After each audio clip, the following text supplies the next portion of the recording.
Hello, welcome.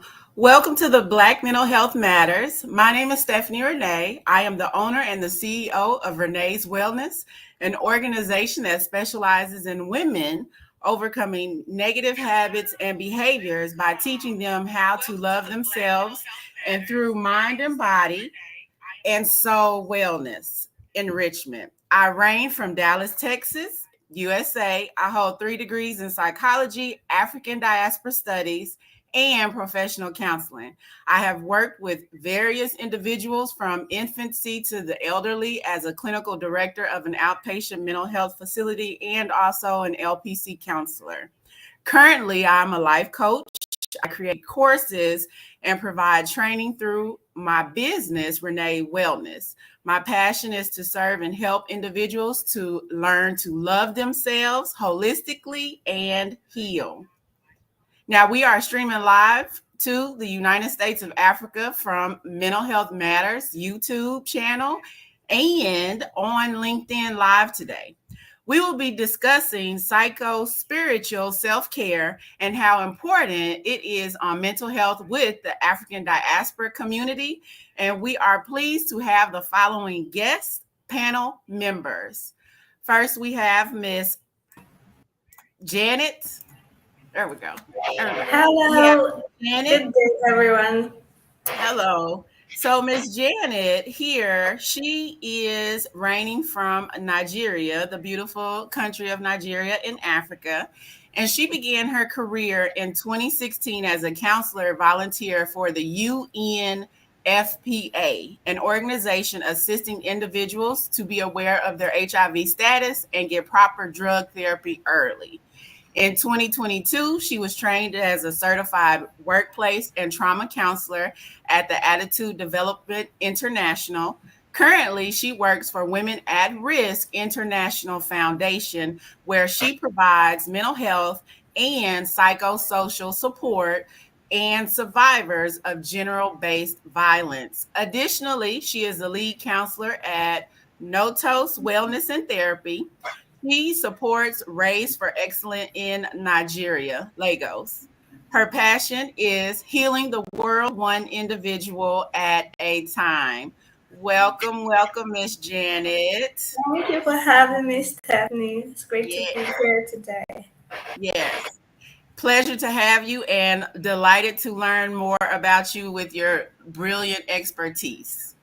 Thank And then you. next we have Miss Sonia. So Miss Good Sonia Hart, morning. good morning. She actually reigns from the beautiful island of Barbados, which I need to be there. That's where I need to be right now. She is a licensed spiritual practitioner with the Centers for Spiritual Living, the CSL. She holds a degree in theology and to date has completed 2 units of clinical pastoral education, the CPE. In addition, she has completed 4 years of metaphysical studies and is very passionate about healing, the healing of individuals, and recognizes trauma is connected to emotional, physical, and mental wellness. Welcome, Miss Sonia. Thank you. Yes. All right, ladies. So we're going to kind of jump into it, into the conversation. So today, as I mentioned earlier, we will be discussing the spirituality therapy and self-care and how it is important within our community and the African diaspora.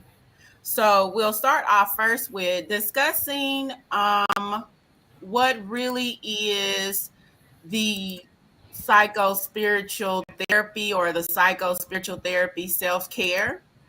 So I have up here a definition that I got off the internet, which it said it's a psycho-spiritual therapy is a method that involves simultaneously engaging the body, mind, and spirit in healing mental health issues, moving beyond problematic life patterns, and overcoming traumatic life experiences. So, ladies, the question I'll get to you first, Miss Sonia.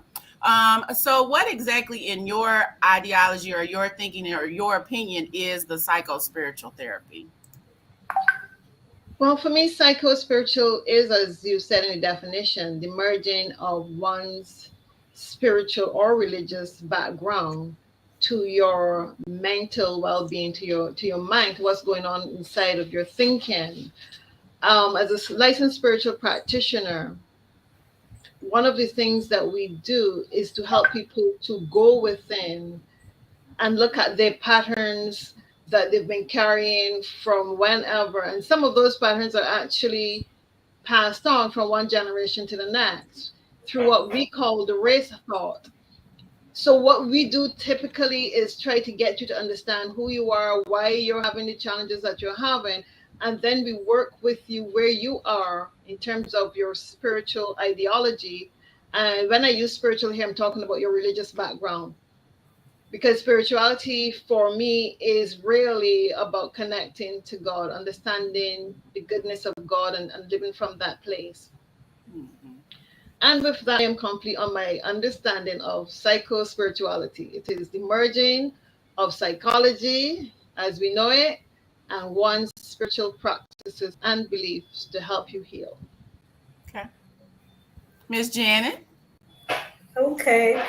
Um, my understanding is that this kind of therapy, first of all, acknowledges man as a tripartite being. So that means that it acknowledges man as body, spirit, soul, and then begins to access therapy for them through that ideology. So you're not just healing the body, you're trying to find maybe spiritual reasons or what and how this has come to be, psychological reasons why has come to be, and then walking that path with the clients that you're having or with communities that you may be helping.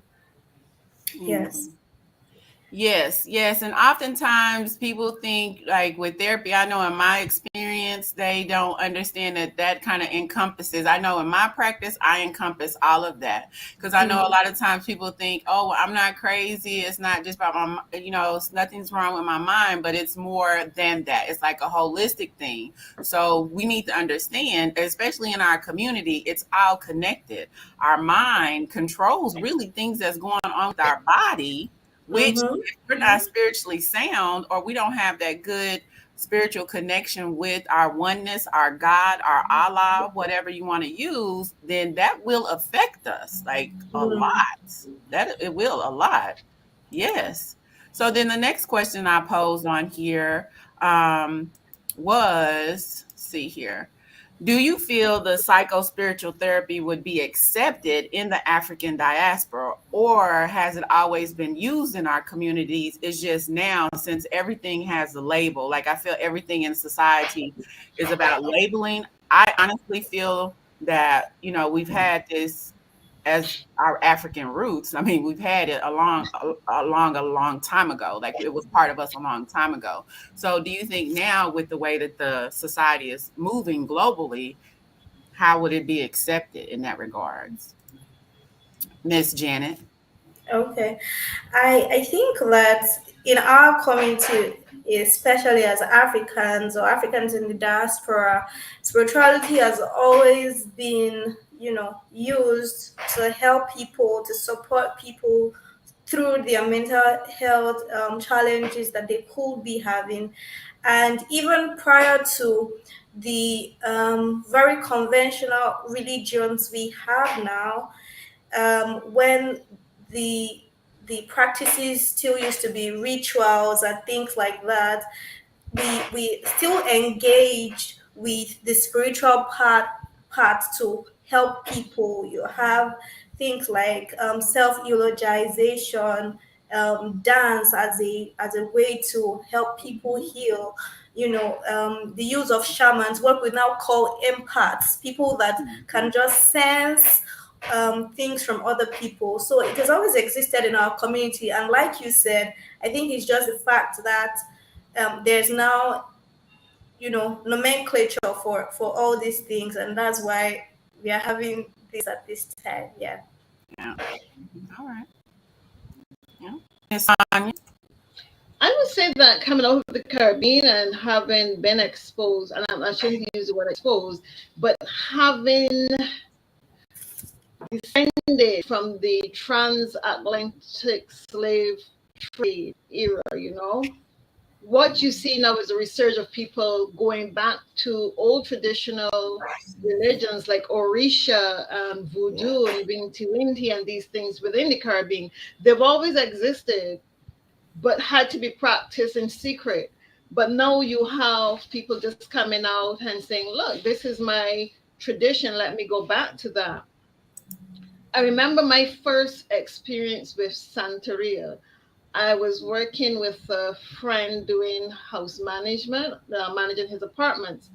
And one of the neighbors complained for a Cuban couple who lived there who were practicing Santeria because they didn't understand the rituals and the noises that were going on. Uh, And I would say, yes, that Africans, especially in this diaspora, people of African descent, are ready to re embrace their natural way of being spiritually.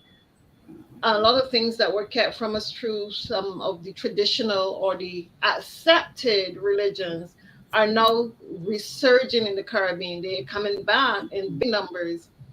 Um, so I would say we are ready for it. People here in Barbados practice things like the same Orisha, and a lot of other shamanic practices are happening. mm, So we yeah, are ready for that. Yes. yeah. And I would agree. And I like the way that it's set up because we're all ladies in the African diaspora, and environment wise, location wise, we're all in different parts. So like Miss Sonia, you're in the Caribbean, I'm in the United States, and Miss Janet, you're in Nigeria.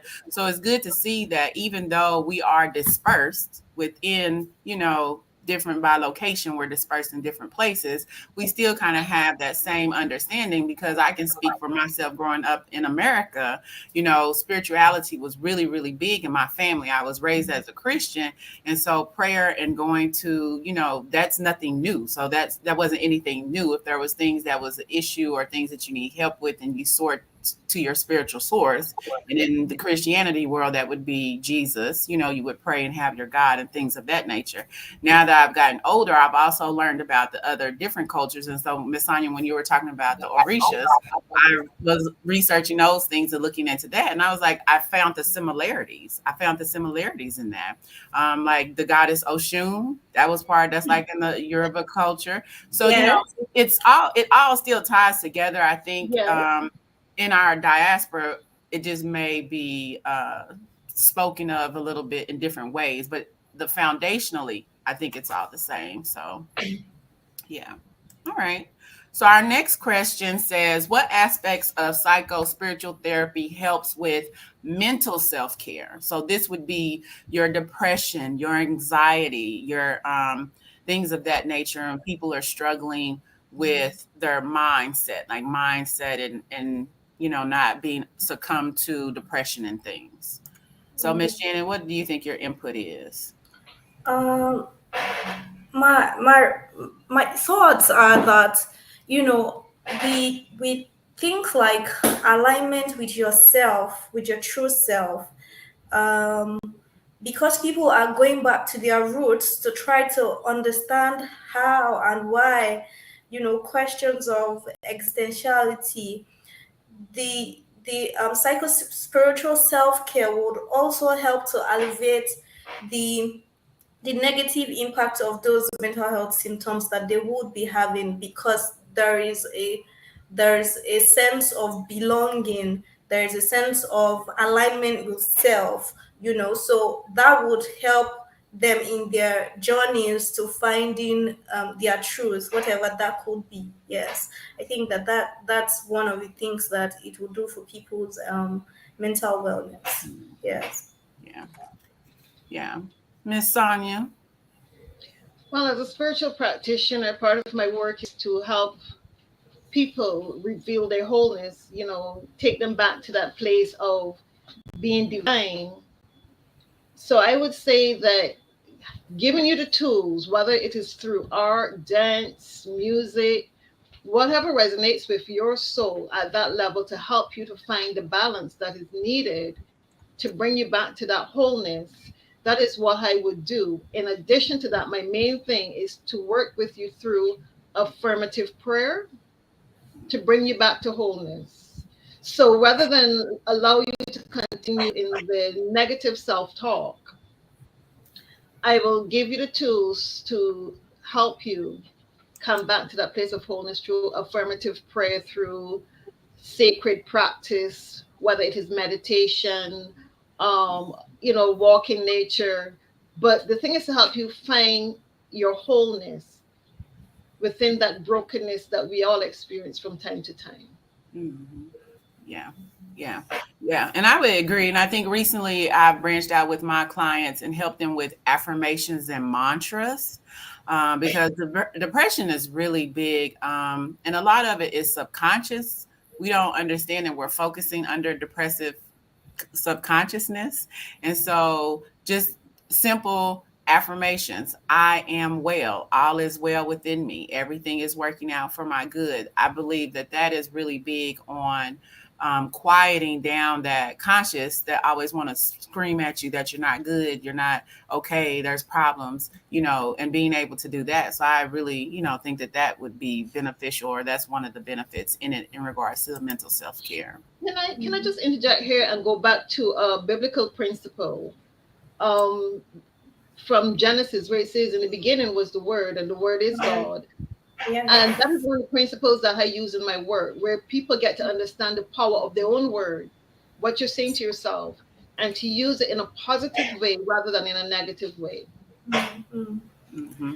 Yeah, writing on that, I often tell people in my practice too that if this world was made of words, the spoken words, it means that in your own world too, you can create, from your spoken word. And then, that is what you can do for yourself. Begin to create your own lived reality Yeah. through your spoken word. Yes, yes, that's very important in this world. Yeah. Yeah. Yeah. It is. It is. So our next question, it says, what aspects of the psycho spiritual therapy helps with body self-care? So this would be like, diseases, people who are suffering from chronic illnesses, or maybe arthritis, things of that nature. So what do you think about that, Miss Sonia? Well, my work is in metaphysics, and metaphysics is also linked to quantum physics. And if Mhm. you're familiar with the work of Einstein, who says imagination is greater than knowledge, and I'm saying that to say, if you can visualize, and we've seen cases and heard of cases where people have recovered from terminal illness just by thinking differently about their bodies. This can happen. But I will also say that in as much as I would encourage people to use their mind to heal, do not neglect your body and don't go and see a doctor when you have serious issues, because Mhm. just as mind works through you and me and everyone else, it also works through the doctor. And there are times when you need to have medical intervention for the body. And I would also like to say that wellness, body wellness, has to do with correct diet, exercise, and healthy emotions. If you can get all of that and bring it into balance, I think we will eliminate a lot of the health issues that we see in the body. Mhm. But a Mhm. lot stems from our own thinking about the body. We try to keep it, or we see the body and the soul as separate entities. But just as the body needs food and rest and exercise, the soul also need to be nurtured through love and having positive emotions, um, and being resilient. And I want to use that word loosely, being resilient, because life will throw you some challenges, but you have to find mechanisms to be resilient. And I think it is Eckhart Tolle who says, you have to be like a duck. Yeah. Ducks will get into little squabbles and then they'll just ruffle the feathers, shake it off, and move. Yeah. And I think we have to become like that, be able to shake off the challenges and move rather than allowing it to fester in our memory and think that this defines who we are. Mhm. because every thought that we have, every emotion that we have impacts our physical well-being. Everything. Yeah. Yeah. Miss Janet. She's said so many amazing things, that I can pull from. The fact that this helps a lot with resilience. It helps when we're talking about psychospiritual care, your relationship with food, your how you view your body, the fact that your body is a temple, so all of these things come to play when you begin to align the psycho spiritual together in wholesomeness, and you don't put them apart from each other. So for people who having terminal diseases too, they can, be resilient because of that. They can often let go of feelings of anger towards the disease or other people that are healthy, because they feel that there is a higher power that has a reason why this is happening at this time. So they are much more resilient in fighting the disease or going through that time. And then it also helps people who may have relationships, negative relationships with food, to view it properly or to view it better. So that's one of the things that mental wellness will do for people in their bodies. Yes. Mhm. Yeah, and I agree. Y'all both brought up some good points. And recently, I've actually, for personal ways, I've been working on grounding because I'm learning more that we're electromagnetic beings. We're energy. We're Energy. energy. This isn't something that's like readily taught to us. So, this is something that we don't necessarily know, but we are an Mm, energy. We vibrate off of an energy. We are connected to the earth. And I think now, oftentimes people feel that we're just so disconnected, like, oh, I'm not part of the grass, I'm not part of the trees. Yes, you are. We are yeah. all interconnected. Like, we are all interconnected. And again, regardless of what religion you fall under, there is a creator, and we are all interconnected with one another. We're connected Mhm, with the water, we're connected with the ground, we're connected with trees, with the birds, with the animals. We're not separate. We're just the greatest creation, but we're still connected. And so I've just recently been practicing grounding techniques where I just go walking barefooted and I'm All just right. walking in the grass. Like, I'm just walking in the grass, doing my meditation, trying to feel connected with the earth, because that, in a sense, it does help with the body, like you were talking about. That's something that's not really discussed or talked about, especially in our community in the African diaspora, because before that's kind of taboo. That's like, oh, that's that crazy white people stuff or something like that. But really, true, it's not. Regardless, whatever your race is, at the end of the day, we're all humans and we are all connected to the earth. And the one way for us to really get back connected to our oneness with the universe is with grounding. Simple. mm. Walk outside barefooted without your shoes. And I know it's like people are, oh, I'm gonna catch something, and No, that's you how don't we catch were nothing. designed. I mean, You one, know, how we were designed. So, and it's crazy. But at first, because I won't even lie, probably 5 years ago, if I saw somebody walking outside barefooted in the grass, I would look at them like, what's going on with them?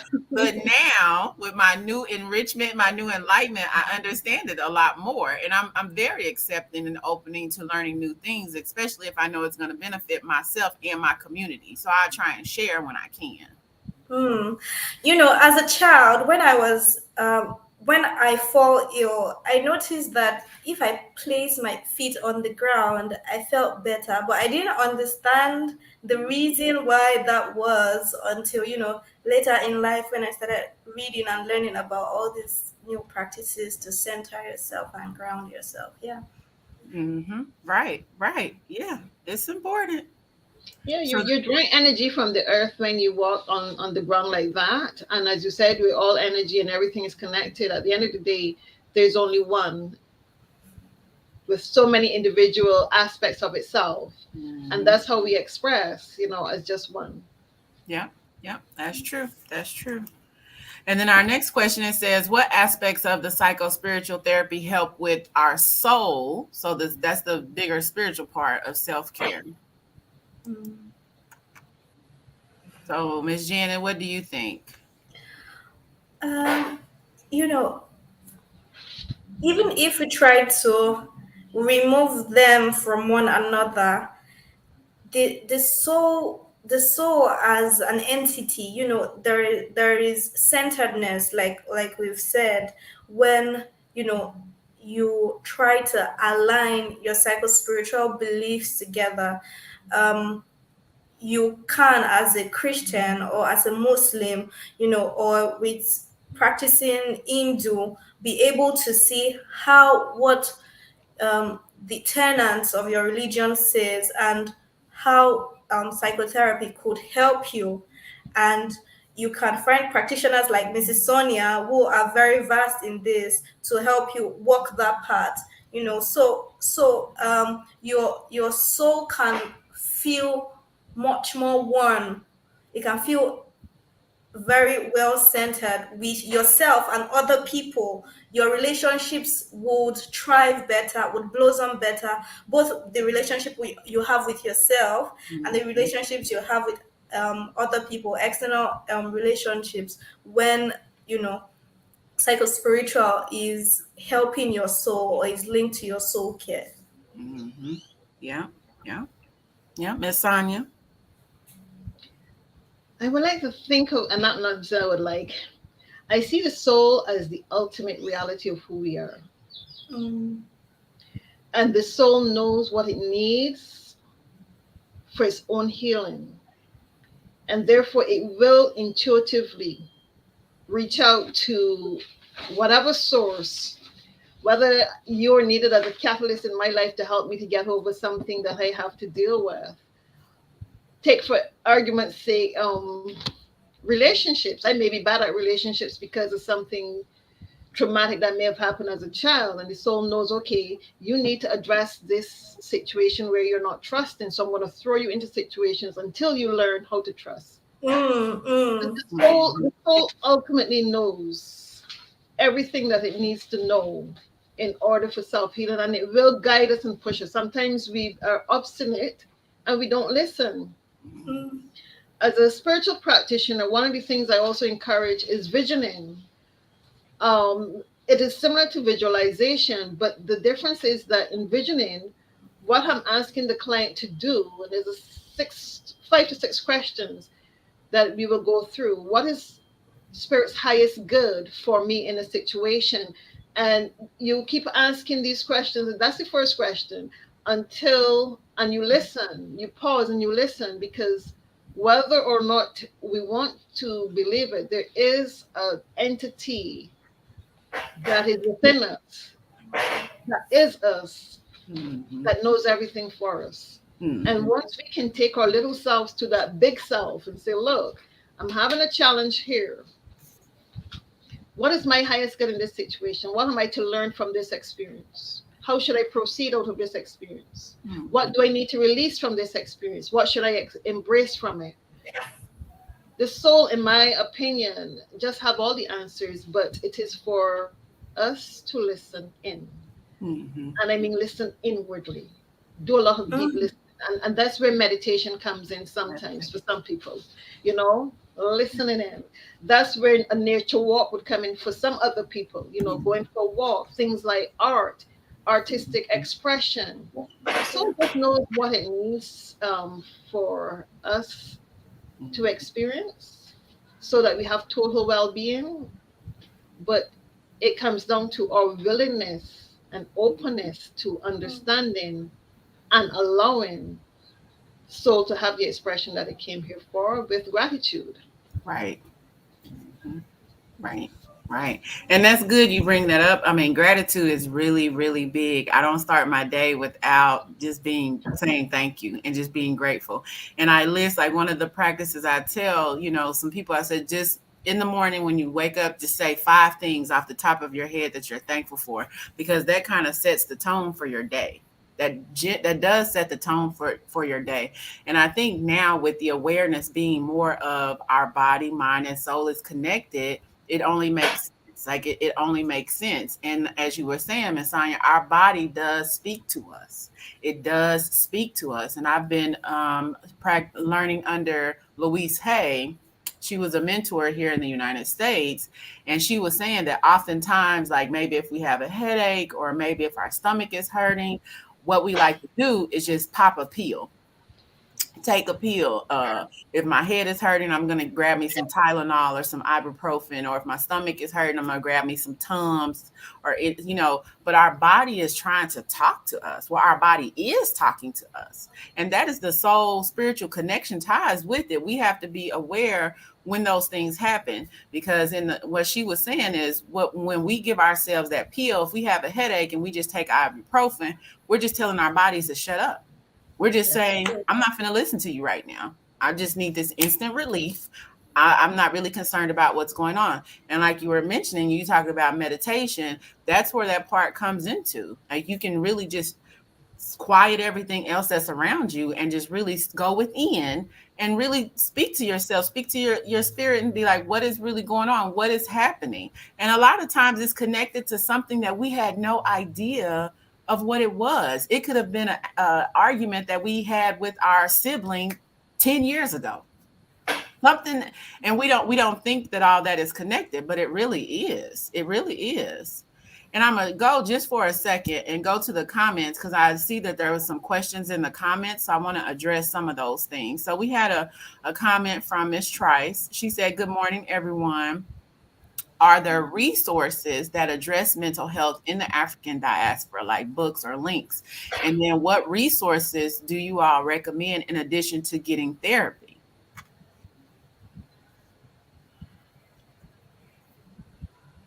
So any recommendations? I know for me, like one of the like I said, one of the books that I've been reading is by Louise Hay. And it's just Louise Hay, Hay. And I think the book is I Can Do It or You Can Heal Yourself. You heal yourself. You can look that up. Those are some things if you're really serious about getting into more information. And they have a lot. I right now my brain is kind of drawing because I like to promote African authors, but I have a lot of books, as you can see in my repertoire, that are not of African descent, but they still have good, valuable information. Like Eckhart Toole also is another guy that talks about the power of now, being present in the moment of now. So those would also be good books as well. Miss Sonia, Miss Janet, do you all have any recommendations for this follower? Well, I I would know. recommend Martin Nepo's books. I don't remember the title offhand, but if you look at him, he has several books on self care from a spiritual perspective. There's also the Ernest Holmes Science of the Mind text. Dr. Melissa Rankin, Mind Over Medicine. That's an awesome book to read. Dr. Stephen Levine is also another great author if you're looking for stuff to really help you through the trauma. Um, I have so many books, like you, I have so many books. And to remember the title and the names, what I would suggest though is that maybe at some point in time, you know, we can have a online listing of books and places for people to go, resource place for people to go. Mm-hmm. That's a great question that Miss Trace asked. Yeah, I think we can look at that, having online resources. But off the top of my head, those are just a few. Okay. Okay, good. Miss Janet. Okay. There's just one I can remember right now. Nendra Tawab, Set Boundaries, Find Peace. She's an African author. I think that a book would help anybody that would like to do that. I can't remember any other as we speak. Okay. Okay, good. Then we have another question here where it says, if I can read it on there. It says, how do you navigate the stigma of psychospiritual therapy? I've tried to introduce some concepts to loved ones for healing. However, I feel ostracized for going against traditional biblical principles. For background, I'm Nigerian. she's a Christian, and it says believe in a relationship with God versus religious rules. And that's actually one of the questions that I had up there for the next part that we had. It wasn't that one. Find it. It was this one, I think. Nope. I'll find it. It was somewhere, but that was one of the things that I talked about, like the stigmas of trying to introduce this to family and friends when you don't necessarily have that support, or maybe that understanding is what I would say. The enlightenment of how all this is connected. Because I know for myself, like I said, I was raised as Christian. And so some of the things in which I follow and believe now kind of goes against some of the Christian, traditional Christian values. And so if I try and bring that to my family, I can understand what she was talking about, her being feeling ostracized. How does she, if she knows that it works, like if we know that some of this stuff works and we know that it's good, how do we bring that to people who are not so receptive to take in that? I would say that it depends on your understanding of the spiritual text that you're reading from. Mm-hmm. And I say that because for me, going to an Anglican theological college as opposed to going to a Pentecostal theological college made all the difference. Okay. Because the Anglican theological college is more open to the science behind things and metaphysics and stuff like that. Whereas the traditional Pentecostal churches are just going to deal with what the Bible says Mm-hmm. without trying to understand the deeper meaning behind what the Bible says. A simple thing like the alchemy that you would have seen performed by Jesus, where he turned water into wine, the miracles that you see by Jesus, all of these are things that are being spoken of in this forum. Jesus said to someone, take up your bed and walk. What is that? That's an affirmative language. You're not crippled. Take up your bed and walk. Jesus saying to a blind man, you can see. Jesus saying to the centurion, go and tell so and so that their daughter is. I'm not a biblical student, yeah. So I'm trying to go off my memory, but go and tell so and so that the child is healed. All of these are basically what we are saying in this forum, that if you study the works of Jesus, then you shouldn't have a challenge accepting any of these concepts. Mm-hmm. Yeah. Yeah. Miss Janet.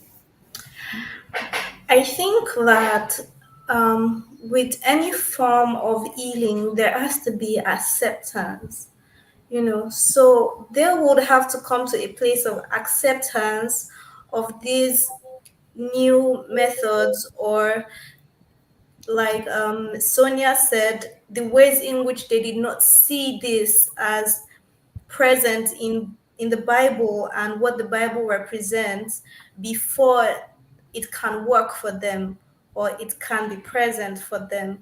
Up until that, you would maybe work with other people who are not necessarily family members, who are accepting of this kind of therapy, and then it would work for them. So maybe the testimonials would bring them to a place of accepting you and your work. But up until then, there's there's the core of accepting that this can work before it would even work for anybody that you want to introduce it to. Yes. Mm-hmm. Mm-hmm. Yeah, and that's kind of part of that was part of the question. I think I took that part out, but that was part of the question that I had wrote on here, like with the other question, because I know that sometimes with the big thing is religion. And I know it can get touchy because we have different religions throughout the world. So, you have Christianity, you have Islam, you have Hinduism, Buddhism, like you have the different ones. And so, how do you feel like having all these different religious practices? but still can incorporate the psycho spiritual therapy, even if you are practicing under different realms. Like, do you have to be a Christian in order to practice this? Do you have to be Muslim in order to practice this? Or can it be expanded throughout any religion, across any religion or any culture, to handle stress and implement that self care?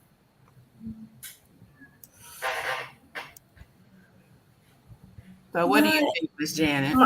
my thinking would be that, for even us as therapists, it is that you do not impose your own beliefs, on anybody that is coming to you.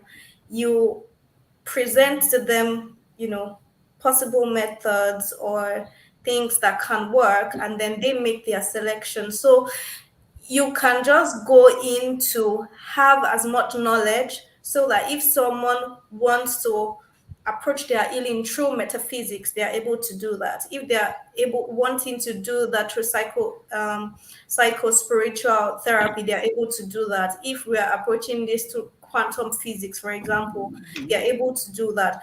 You can be, someone who embodies knowledge and how to help their process, so that is what I would say that we can do as practitioners in the mental health space for people who are Africans or Africans in the diaspora and wanting to have positive impact on their own mental health.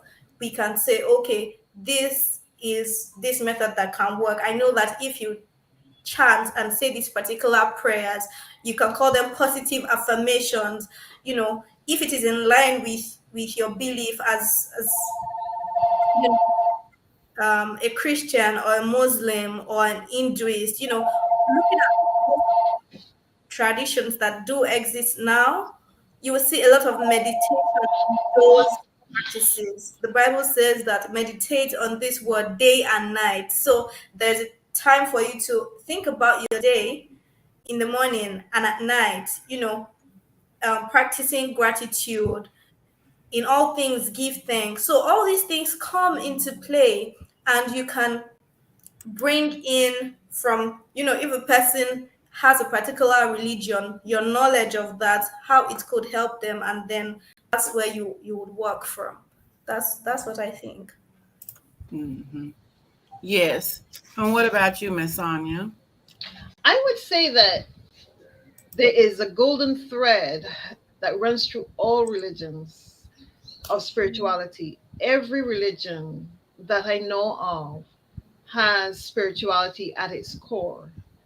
It is just to help people to understand the spirituality that is in their religion and how to use that for healing.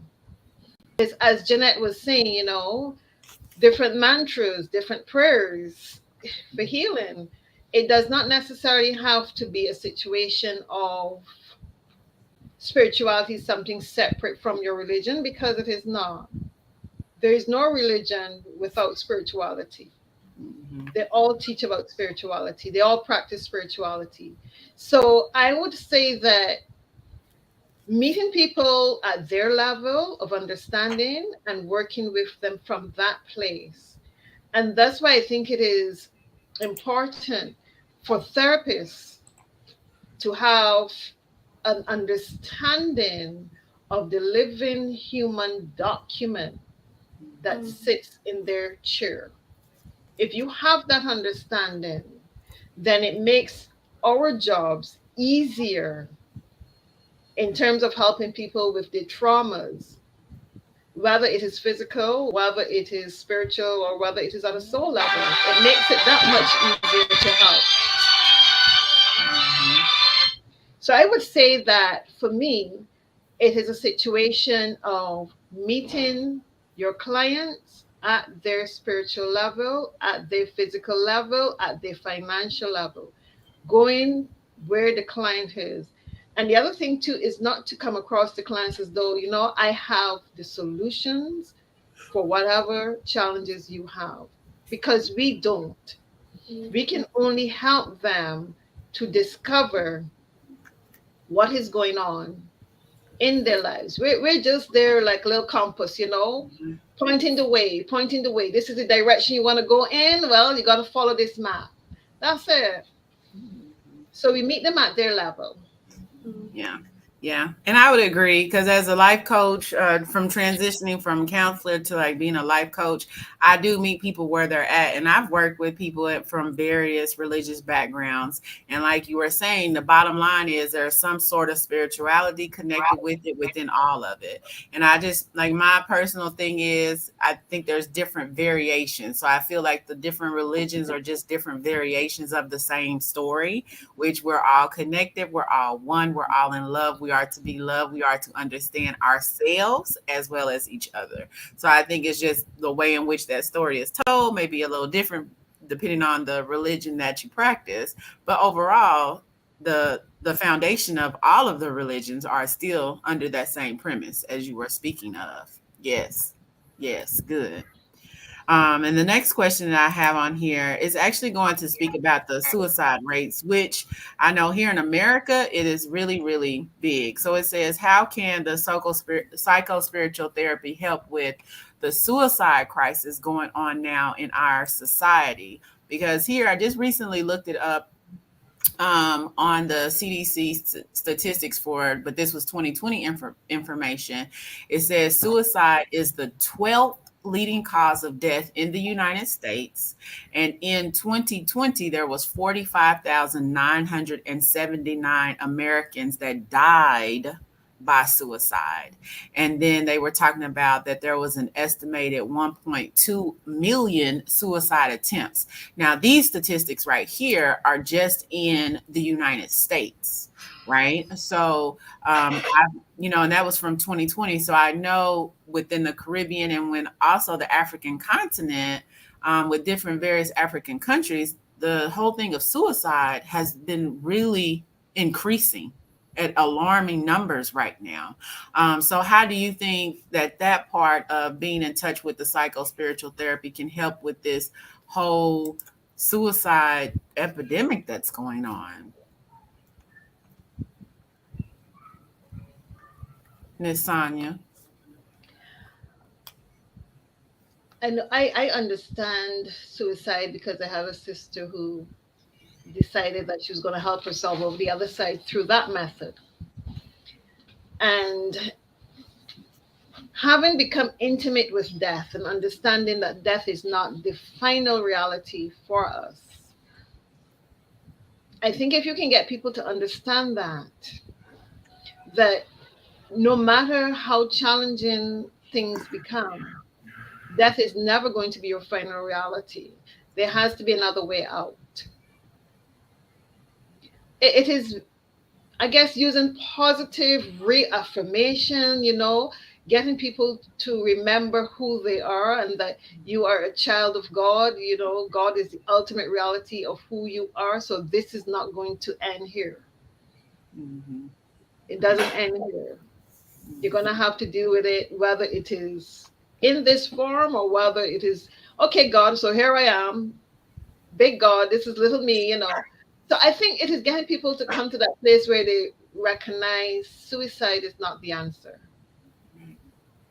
It isn't. However, if I have a client who is of that mindset and I cannot, and I'm not a suicide specialist, but I know that there are organizations that specialize in suicide, referral. Mm-hmm. Right, right. Miss Janet. Okay. The when people are having thoughts about suicide, they've often come to a place where they are very hopeless. What this kind of therapy can help you to have sometimes is hope in God who loves you, hope in the fact that um, this is not the end. Things can get better than this. So this can give hope. This would give hope to people who are, suicide ideation sufferers, and help them reduce that feeling, because they can give these things that are burdens in their hearts over to God. They can hand it over, and then they feel less tension, they feel less burdened with the idea of just ending it all. Yes. So that's what I think it would do for people who have suicide ideation. Mhm, mhm. Yeah, and I would agree with both of you ladies. I actually had the opportunity to work for the suicide hotline here in the United States. And so I would work, from like 5 to 2 in the morning. And generally, the calls that would come in, I had a couple. And some of the calls that would come in, most times when I'd speak to individuals who were contemplating suicide, what I was finding is that they just needed someone to hear them. They needed someone to talk to. They needed someone to validate them. And so, what I often found myself doing was, of course, listening to whatever their story was, never negating whatever it is, because I think in their life, that's what people are doing to them. Those who have those attempts at suicide is that maybe they do try and reach out, but then people are brushed off. Oh, you okay? You good? Just you fine. No worries. You're good. And we have to be careful of that because we don't know what that person is dealing with, and we don't know how severe it is messing with their minds. And so for me, I always pulled back to, you are worthy. You are here for a reason. You have a purpose. You were created for a purpose. And even though if they call and I mean, I had some, it was hard pulling any type of positive things, because my goal was always trying to help them see the positive in their lives, or to see the purpose that they had in their lives, whether if it was through children, if it was through work, if it was through their skills or talent. I mean, I was pulling everything that I could to express to them, you have purpose, baby. You have purpose. Like, you are here for a reason. And I understand that things are hard right now. I'm very empathetic to that. And I just listened to them and validated their feelings. Man, it has to be tough. It has to be tough. But as you all were speaking, I always said, but death is not the solution. Like, you ending your life, it's going to affect people that you don't even realize it's going to affect. And I said, so when that happens, that also, you trying to commit suicide, it affects other people as well that you don't even know that you're connected to. So I mean, that time in my life, it was very interesting, working with people who had that suicidal ideation. And with my training, I mean, that's part of our training. We were trained to, deal with crisis situation like that. So I've just been blessed to be able to be a part of some people's lives to help them, because, suicide is never the solution to anything, regardless of how bad the situation may be. Mm. Okay, so the next question I have here is, how does the psycho spiritual therapy help with the recent events of gun violence within our community? Now, this has been a very touchy topic. I know here recently in the United States, because I live in Texas, we had like shootings back to back. There was a school shooting that was in U Valley, and I think it was 18, 19 people. In the comments can correct me, because I know some people are in Texas. It was like 18, 19 children, fourth graders, like children. And then it was two adults. Someone just came in and just shot up the school. He was upset, or, I don't know the situation, but he was going after his grandmother. So he ended up killing innocent kids. And then there was a situation that happened in Tulsa, Oklahoma, where there was a shooting at a hospital. And there was about 4 people, I think, that ended up getting killed. There was someone who was upset with the surgeon. He goes in with a gun. And then we had the shootings at a church. And I think I even read too, Ms. Janet, you can correct me, what there was a shooting in a Nigerian church just recently too, Yes, right? yes. Just last week, there So was there yeah. was a So shooting. what do you all think about this? Okay, I think that up until now, because we have left the spiritual and psychological part of our lives separate, it has impacted how we are even healing from traumatic events, or how we are viewing mental illness in the ways in which it shows up in our communities. What this can help us to do is to help us recognize the associated reasons, both on a spiritual level and a psychological level, of the why this is happening at this time. It can help us for people who are, suffering from depression, or who feel that violence against other people. It can help us maybe detect them on time when we're using this method. And then the severity of mental illnesses, because people are having, multiple ways of dealing with just one issue, or several issues that are showing up in their lives. It will reduce, feelings of dissociation, maybe with people who have PTSD, flashbacks, and things like that. It can help begin to reduce those things for them. I think that's what it will bring to our community. Yeah. Mm-hmm. Yeah. Yeah. Miss Sonia. I'm not one who listens to the news, but you can't help but realize that there's a lot of trauma out there and people are carrying a lot of anger and they're not reaching out, they're not talking. And the thing is, some of these perpetrators are very young, which means that they may have been carrying this from a very tender age and not having the avenues through which to discuss and talk. And I think from interacting with young people, they are afraid that no one wants to hear or they won't be believed.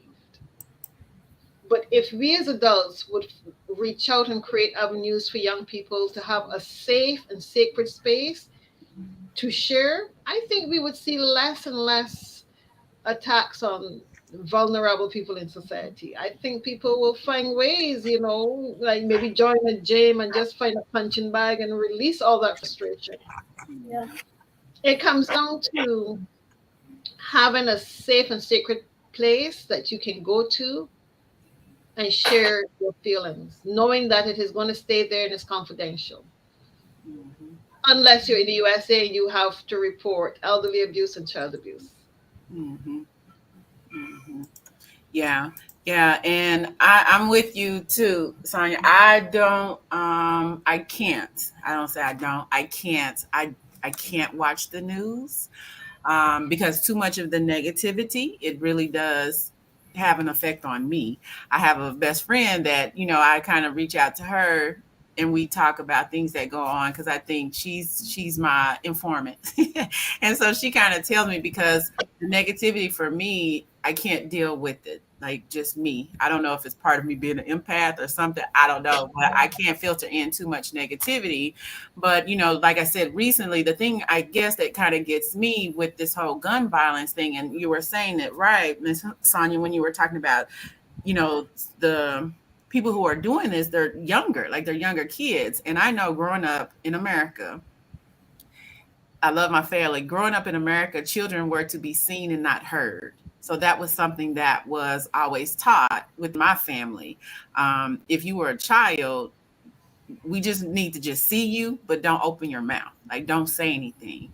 If you were dealing with something, don't open your mouth. Don't say anything. It's like if things were bothering you, don't open your mouth. Don't say anything. Don't tell anybody. We don't want people in our business, and I can't speak from, from the other parts of the diaspora, but that's what it was here in America. So as a child, I mean, I can easily see these children and these young adults growing up with so much inside um, emotions and feelings and things that happen to them that they can't express. They can't talk about it. So, it does filter and manifest into anger, which they don't have great coping skills. And so what do they go to? They go to violence, they go to guns and things of that nature. And so I agree, we do need to have some type of dialogue, especially within our African diaspora community. And like I said, I'm only speaking from the aspect of being raised here in America, but that whole a child is to be seen and not heard, we really need to look back into that. We really do need to look back into that, because the thing too, you go with the Bible, it says what the children shall lead. So, I mean, our children, our youth have insight. They have insight, and there's things that's bothering them. And the other thing that I think about too, because I was also in the I'm a teacher, and so one thing, being a teacher, you see with the pandemic that we had with the COVID and everything, just think about a 9-year old, a 10-year old having to deal with learning how to prepare for a shooting in your school. I remember having these trainings with my students in a classroom. I never grew up with that. So they have insight, even as young as they are, they have insight to that. Because what 7-year olds, 8-year olds, we have to do drills on what if there's a shooter? What if there's a shooter in the school? How would we handle it? And that was in a time I did fourth grade. So all of my babies, they were what, 9 years old, 8 years old. We're doing drills. And it wasn't just one time. We did it about 3 times a year. What to do if there's an active shooter on campus. So we do need to have those dialogues, and we do need to have those talks, and where it's okay to talk about not being okay. Because one of my posts, I said, it's okay to not be okay, but it's not okay to not talk about not being okay. We don't have to have Superman capes. We don't have to know everything and feel great every single day. But we need to be in a space, as you were saying, where we're comfortable to have that person or have ourselves. We can, really just internalize and talk with ourselves and meditate with ourselves. So, yeah. I would like to say, Stephanie, that it is the same in the Caribbean. Our kids have no voice; they're silenced, and if you silence the children, if you keep that muzzle on them and they're not allowed to share, then we don't get to know them. I have raised my daughters to have a voice. Even when people felt that in some instances they were being rude, I said, no, I need to understand my children. I need to know who they are. And that's the way I would do it all over again, because I need to know who I'm dealing with. Yeah. Yeah. We've had similar experiences, I must say. Yeah, all We've had these. similar experiences, yes. So, this could have been maybe transgenerational trauma for both people who were, carried across the transatlantic slave trade, and the people that were left behind. So maybe in trying to not talk about this thing that has happened in our communities, we just passed it down unwittingly. Yeah. Mm-hmm. Right. Yeah. Yeah. And I know, let me go to the next slide. So this one primarily, Miss Janet, this is going to be kind of on your spectrum, because this question here is asking about how would the psycho-spiritual therapy help with individuals with severe PTSD? Because I know that you work with individuals in regards to rape, Yeah. which would be considered a PTSD, a severe PTSD. So how would you work with a client, or how would you approach that in that regards? Okay. Like we've discussed throughout today, sometimes you can help the client see a bigger picture, this as an event, and it can be beyond them. You know, it is also helping them to see that they can have a voice for people who are, you know, passing through things like this alongside them. You can help them see that, and find ways that they feel comfortable in, and spaces that they feel comfortable in to hear them, be empathetic Mhm.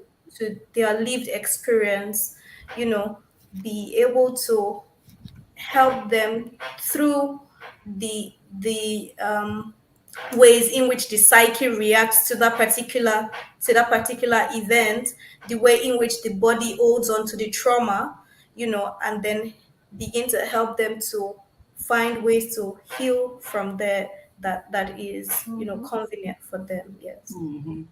Yeah. Yeah. Yeah. Miss Sonia, you have anything to add with that? I'm going to throw this in because I think that as Black people who were exposed to the trauma of slavery as passed down from one generation to the other, we're still suffering from it's PDSD. We're still suffering to this day, and you can see that in the way we have progressed through society. Mhm. Mm, We don't talk about it, but it affects us to this day. We are afraid to do a lot of things. We're always saying, well, I can't because somebody's standing in my way, when no one is really standing in our way other than what has been passed on from one generation to the next. You can't achieve because you're Black. You wouldn't get there because you're Black. Black people can't. So I think that it affects us in the Caribbean and maybe the American diaspora differently. Not that rape and those other things are not traumatic experiences that follow us into life. I once met an old lady who was traumatized by people seeing her private parts because of something that happened to her as a teenager, where her parents took her to the doctor to say she was having sex. And she was traumatized by that up to the age of 97 when she passed. Mm. So trauma doesn't leave us easily. We're not as resilient as we would like to think. Children are not resilient, adults are not that resilient, but we have to find mechanisms and tools to bring us to that place of resilience. mm. Mhm. Yeah. And we must also come to a place where we remove the garb of strength. We every black person, there's this, strong black man, strong, because it is a facade for us not to be vulnerable to the things that are really happening with us. And it has not helped us to address those things that have traumatized us over the years and generations. Well said, Miss Jeanette. Well said. Mhm. Yeah, yeah, and I agree. I totally agree with that. And being here, I guess in America, sometimes though it's a detachment, especially when you speak of the slavery, because I come across a lot of people in our diaspora that are very attached with the connection of Mama Africa. Like they say, "Oh, I'm not African. That didn't happen to me. That wasn't me. That didn't involve me, but it did." It did. That is your lineage. Those were your ancestors. And there's something that's called generational curses. There's something that's called generational spirits that carry on. So even though you may have not personally experienced something that happened traumatically to your ancestor, the residuals of that is still there and it needs to be dealt with. And oftentimes we don't. And there was a book, and I was trying to look it up, but it's leaving me now. But one of the authors, because I know as a child, I grew up dealing with a lot of depression, a lot of depression. And so I always would think, why does this have to happen to me? Why is this happening to me? And so there was an audio book that I was listening to one time, and if I can figure it out before the end of the show, I'll cite it, but he was like, list all the negative things that have happened to you, but pull a good from it. Because there was a lesson learned. There was a reason why you had to go through those things. There was a reason why you experienced that. So you have to figure out what was the positive, the learned lesson, the lesson that you got from that experience that happened to you. And sexual assault and rape is big. And, you know, that is a very touchy topic, because I know growing up here in America, that wasn't things that you discussed because sometimes it was incest. That was thing that was Mm, happening within your family. Like there was a family member that was doing those sort of things, and you couldn't dare speak of those things. So it's like helping that person finding the acceptance of what happened, because the past is the past. There's nothing that can we can do about what has happened to us. It's how we filter it now and how we make those changes for it to not affect us in the now and to stay in the present, because even the future isn't promised. So we just have to kind of stay focused in on that and channel in on that. And we have like a couple more questions, then we're going to wrap this up, ladies. We're going to wrap this up. So, the other part on here that I have is, since the psycho spiritual self care is a three-part modality, right? We have the mind, the body, and the spirit. If you have someone that comes to you and that's seeking help and that's seeking, to improve their life in whatever way, what would you say would be the first thing that you would focus on? Would you focus on the mind aspect of it first, the body aspect, or the spirit, or would you kind of tackle all three?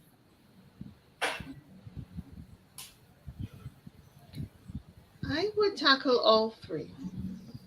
Understanding that we are a triad being, I would tackle all three together to bring about that synergy so that you don't focus on one thing and neglect the other, but bring all three together so that there is that wholeness that's being created. I agree. You bring the three together. We've had the successes we've had, and we've had the bumps on the road because we've not accepted the three as one. And if we're going to make progress, we're going to have to address wholeness and wellness from addressing the three about the same time, helping the person to see if you are not in tune with God, it's going to affect your body, it's going to affect your mind. And if your mind is not well, it's going to affect your relationship with other parts of you. If your body is not well, it can make you question your oneness with God. So those are the things that I would say, yes, I agree totally. Three at the same time. We cannot remove them from the other now. Right. And I agree. Like that's the thing. We're the Trinity. That's the Trinity, right? Mind, body, spirit. It all is connected. So, and I think if a client is coming to me, that's what I try and help them understand first, give them that educational component of what the approach is and what I'm going to be focusing on. And it's not just going to be one little thing, because we're not a one person. We're not a one being. It's all interconnected, as we were saying before. Yeah. And I had to look it up on my phone, but I found who it was. It was Napoleon Hill, right? So he has this book, The Master Key to Society. He has another book. It's another book, but that's what he had mentioned, that everything happens to us for a reason, and we have to pull out a lesson in that. And that book that I was reading, it wasn't even on self care, and it wasn't on anything like that. It was about being successful, like being successful overall. And so that's what he had talked about. And then again, I always refer back to Louise Hay. She also talks about it too, and I love her books. Though that woman was just magnificent. So yeah. Okay, I'm gonna have this one last question. I just seen one pop up in the comment, and then we're gonna have our closing remarks. So it says here, the question says, what if my client doesn't believe in God? How do I address the spiritual component? Good question. And I'm assuming that this person is saying, regardless of the religion, they just don't believe in God in general. So how would you address the spiritual component of helping someone? First, seek to understand. That is how I would approach that. Seek to understand where they're coming from and how they identify with a higher being. If the person is outright atheist, then as I've said before, you meet the person at their level. You don't push your agenda on another person. You meet them where they're at, because language is important and what you say is important. So you let them lead and you just bring the information that you need to help them to understand and find that peace that they're looking for. Yes. Some people don't believe in God, but they believe in the universe. They believe that there are energy, and you can begin to access, how to be a compass for them from where they are at. If it is at the universe level, if it is at the energy level, you can help them through their healing process. Looking at that, as Sonia said, meeting them at their level. This is not you imposing on them. It is to support them through their healing work, and whatever that means for them is what you do.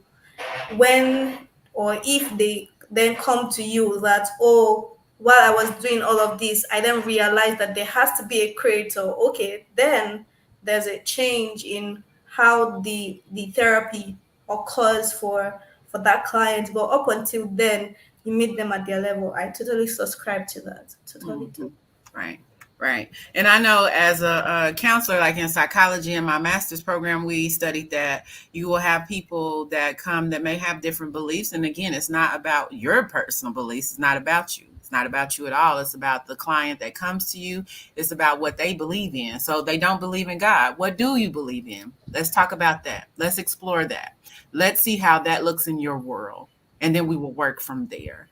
So that would, like that would be the approach that I would take to that as well. So yeah, that's great.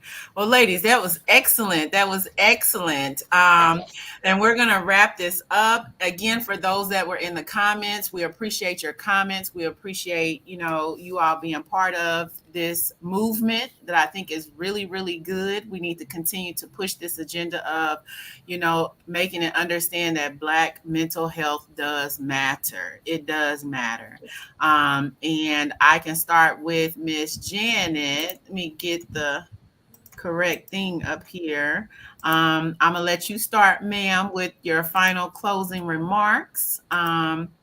So anything that you would like to share or add, and while you are speaking, your contact information will be shown up on the screen, and I'm giving you the full stage, ma'am. So it's all yours. All right.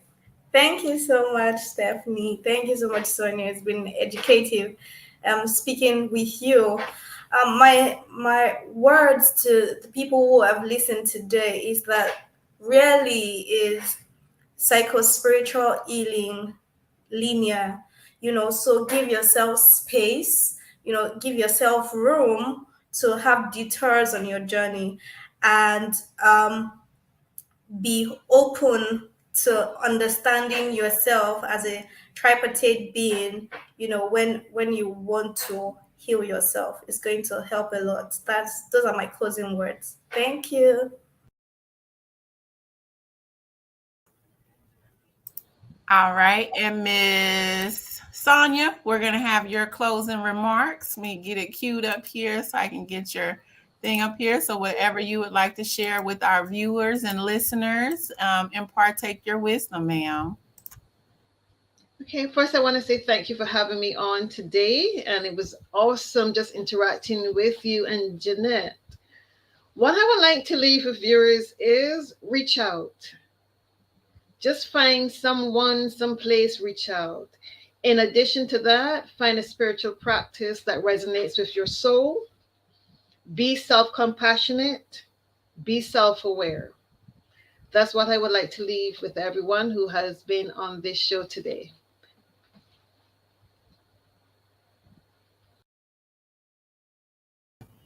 All right. And then for mine, to get this up, I'll leave my closing remarks, which basically I'm just going to say, as my sisters from the Miss Sonia from the Caribbean, Miss Janet from Nigeria, please reach out. I know that as individuals within the African diaspora, it is often taboo to talk about mental health. It's often taboo to talk about self-care.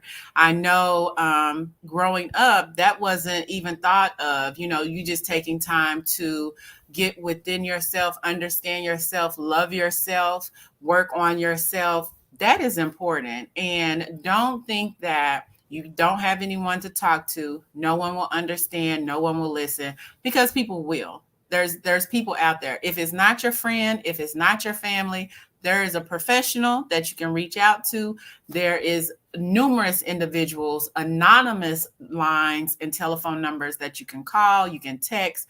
Just please reach out. But just know at the end of the day, we are all connected with this universe. Whatever your religious beliefs, whatever your background is, we are all connected, right? So it's all on that each one teach one. I'm a big follower of that.